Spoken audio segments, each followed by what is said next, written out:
अंधार राति रे सुनसान रास्तार द्रुत गति में माड़ी चली टाटा एसी गाड़ीटा। निर्जन अंधारिया रास्तार महिला जड़े हाथ देखी अटकाइले। हठात ब्रेक कसिला driver. Tata AC driver Chandan. Madam कुआडे जीवे? भद्र महिला कहले मोर बहुत दूर जीवार अच्छी, जोटी भल चाकरी मिलिब। डोर खोली बसिबार किछि समय पर ड्राइवर पचारिले आपणक परिचय? पुणी किछि समय पर देखंतु आपण भारी उदास लगुचंदी, कौन ପାଇଁ घर छाड़िले? कौन घटी आपणक सह? मते विश्वास करंतु मु किछि हेल्प करि परिबि। आपण सब किछि कहिले। भद्रमहिला कहले मो ना प्रीति प्रभा। तापर से सुणैले तांको जीवन रे घटी जाइथिबा अतीत को। प्रीति प्रभार जन्म गोटे संभ्रांत तथा शिक्षित परिवार रे। जन्म हैला बेले जेजी बुढ़ी प्रीति बो को भारी गालीगुलज करुथिला। गुआड़े झीटे जन्म कलु कौन पाई? प्रीति बाबा भारी बदरागी, पुलिसिया लोक तो टिके नाक आगरे राग। हेले प्रीति को भारी भल पाउथिले। झील बड़ हैला, कॉलेज गला। बापांक मनरे सब बेले भय तांको बढ़िया सुंदरी झील उपरे केबे को काम राक्षसर नजर न पड़ो। सेतिपाई से भारी जत्नवान। ताकू कॉलेज रु पिकअप ठू आरंभ करी डांस क्लास रे छाड़िबा पर्यंत सब बेले बापा प्रोटेक्ट करुथिले। तांको बापांकर खूब विश्वास थिला प्रीति केबे तांको मुंड तळको करिबनी। हेले जो दिन प्रीति बापांक मुहरे ता प्रेमिक पिंटू को विवाह करने कथा कहला, से दिन बापांकर सबू भल पाइबा मळीगला। रागरे सुधी हो पड़िले। कौन से झील नथिला तांकर बोली रोकठोक कहीदेले। प्रेम पागली प्रीति भी आ पछको चाही अनै नथिला बापा माँ को। हुए तो पिंटू प्रेम से थिला मशगुल। हाँ, प्रथमे पिंटू चरित्र को आपणक आगरे इंट्रोड्यूस कराई दिए। रास्ता कड़े लसी दुकानी पिंटू। कॉलेज सामना लसी दुकान मालिक पिंटू को सबू दायित्व दे गाँव को चली जाइतिला। पिंटू भी बेस भल भाव हैंडल कर देउतिला।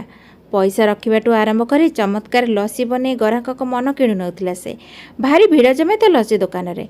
भिड़ भितर से प्रीति को टिके अधिका गुरुत्व दिए। यह देखी प्रीतिर सांग महल टिके बेस चर्चा रे आसे लसी बॉय पिंटू।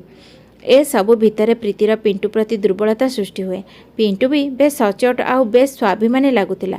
बेशभूषा चालीचलन रे बेस संभ्रांत लगुला। कारण परिवार कहले से निजे मोटामोटी कहबाकू गले से अनाथ थिला। जहाँ कमाउथिला निज खाइबा पिंधिबारे खर्च करुथिला। प्रीतिर धन संपत्तिर लोभ नथिला। हेले से पिंटू को सुंदर मनीषटीए भाभी हाथ छड़ा करने को चाही नथिला। इतिमध्य प्रीतिर जन्मदिन रे पिंटू प्रेम निवेदन करे। आ प्रीति भी पिंटू प्रेम को ग्रहण करनिए।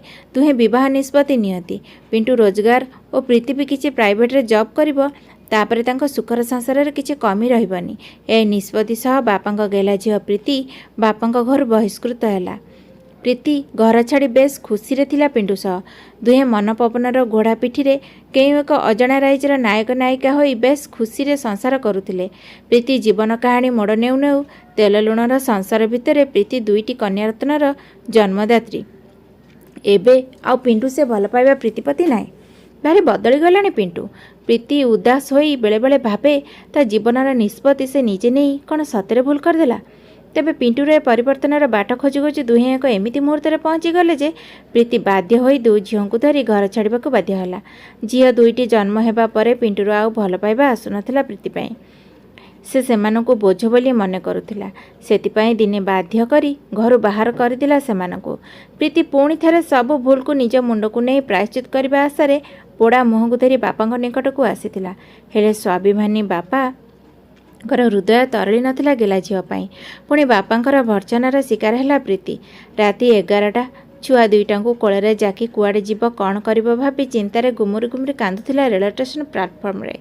हठात देवदूत साची जने भद्रलोक ट्रेन ओह्लाई ताको पचारिले ओ ता दुख को बुझी तार को गोटे अनाथ आश्रम को नहीं आसिले। से थिले से अनाथ आश्रम इंचार्ज।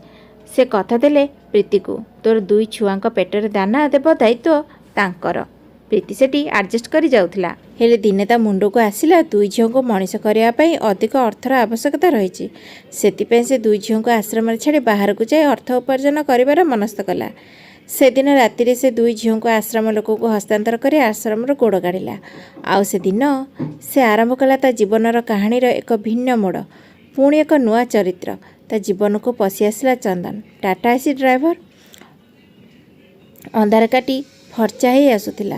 प्रीति ता जीवन में घटी जाइथिबा अतीत को चंदन आगे कहू कहू ତା ଆଖିକୁ ନିଦ ଆସି ଯାଇଥାଏ। ସେମାନେ ସୁଦୂର ଖଲିକୋଟରୁ ପହଞ୍ଚି ଯାଇଥିଲେ ଭୁବନେଶ୍ୱରରେ। ସେ ବେଶ୍ ବିଶ୍ୱାସ କରି ଯାଇଥିଲା ଡ୍ରାଇଭର ଚନ୍ଦନକୁ। ଚନ୍ଦନ ବି ବେଶ୍ ମାନବିକତା ଦେଖାଇ ତା ଘରେ ଆତିଥ୍ୟ ଦେଇଥିଲା ପ୍ରୀତିକୁ।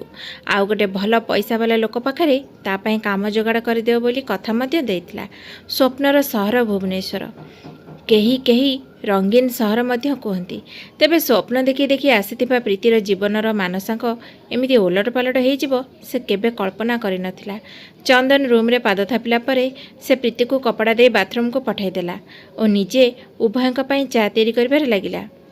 ଚନ୍ଦନର ଉପର ଦେଖାଣିଆ ମାନସିକତାରୁ ପ୍ରୀତିକୁ ତା ଅସଲ ଚେହେରା ବୁଝିବାକୁ କଷ୍ଟକର ହୋଇଗଲା। ପ୍ରକୃତରେ ସେ ଥିଲା ଦେହ ଦଲାଲ। ଝିଅମାନଙ୍କୁ ବିକ୍ରି କରିବା ଓ ସେ ପଇସାରେ ଅଏସ ଆରାମ କରିବା ଥିଲା ସେ କାମୁକ ଚନ୍ଦନର ଆଶା ଆକାଂକ୍ଷା। ତେବେ ରାତିସାରା ପ୍ରୀତି କହିଥିବା ତା ଦୁଃଖ କାହାଣୀ ଶୁଣି ସେ ତାକୁ ଆତ୍ମୀୟତା ଦେଖାଉନଥିଲା। ଚନ୍ଦନ ଭିତରେ ଥିବା କାମରାକ୍ଷସ ପ୍ରୀତିର ଯୌବନ ଦେହକୁ ପାଇବା ପାଇଁ ବ୍ୟାକୁଳ କରିଦେଉଥିଲା। ଚାରେ ମିଶିଥିଲା ନିଶା। ସଙ୍ଗେ ସଙ୍ଗେ ପ୍ରୀତି ମୂର୍ଚ୍ଛା।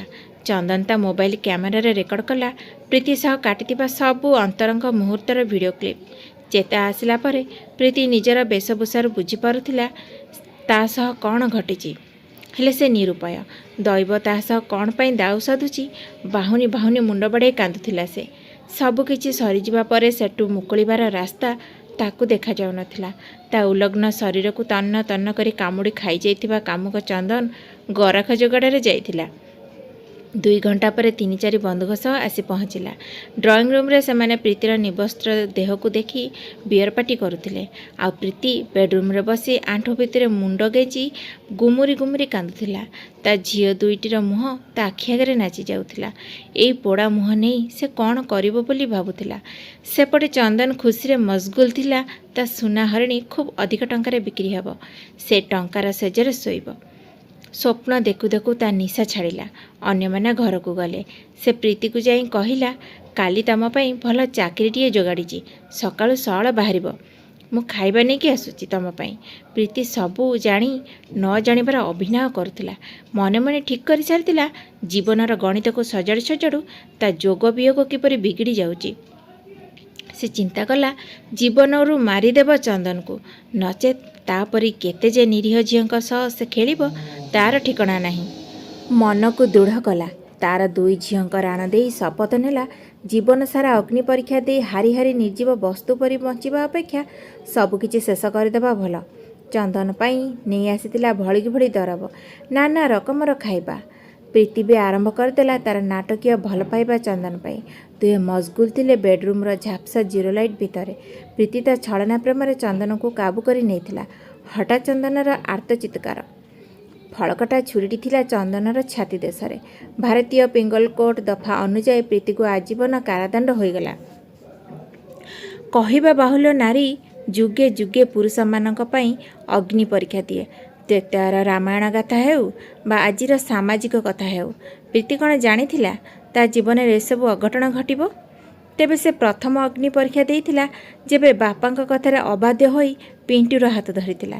ଦ୍ୱିତୀୟ ଅଗ୍ନି ପରୀକ୍ଷା ଦେଇଥିଲା ଯେବେ ପିଣ୍ଟୁଠାରୁ ବହିଷ୍କୃତ ହୋଇଥିଲା। ତାର ତୃତୀୟ ଅଗ୍ନି ପରୀକ୍ଷା ଥିଲା ଯେବେ ନିର୍ଲଜ୍ଜ ମୁହଁ ନେଇ ତା ଝିଅ ଦୁହିଁଙ୍କ ପାଇଁ ବାପାଙ୍କ ଆଗରେ ହାତ ପତେଇଥିଲା। ଚତୁର୍ଥ ଅଗ୍ନି ପରୀକ୍ଷା ଯେବେ ସେ ଆଶ୍ରମ ଛାଡ଼ି ପିଲା ଦୁହିଁଙ୍କୁ ଛାଡ଼ି ବାହାରକୁ ଯିବା। ପୁଣି ପଞ୍ଚମ ଅଗ୍ନି ପରୀକ୍ଷା ଯେବେ ସେ ଚନ୍ଦନକୁ ବିଶ୍ୱାସ କଲା।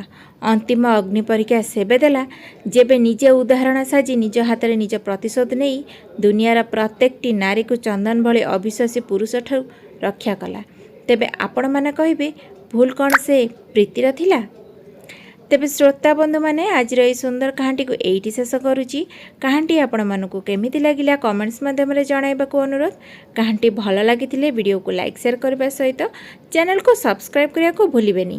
ମୁଁ ପୁଣି ଆସିବି ଏକ ସୁନ୍ଦର କାହାଣୀ ସହିତ। ସେ ପର୍ଯ୍ୟନ୍ତ ବିଦାୟ ଦିଅନ୍ତୁ। ଧନ୍ୟବାଦ। ଜୟ ଜଗନ୍ନାଥ।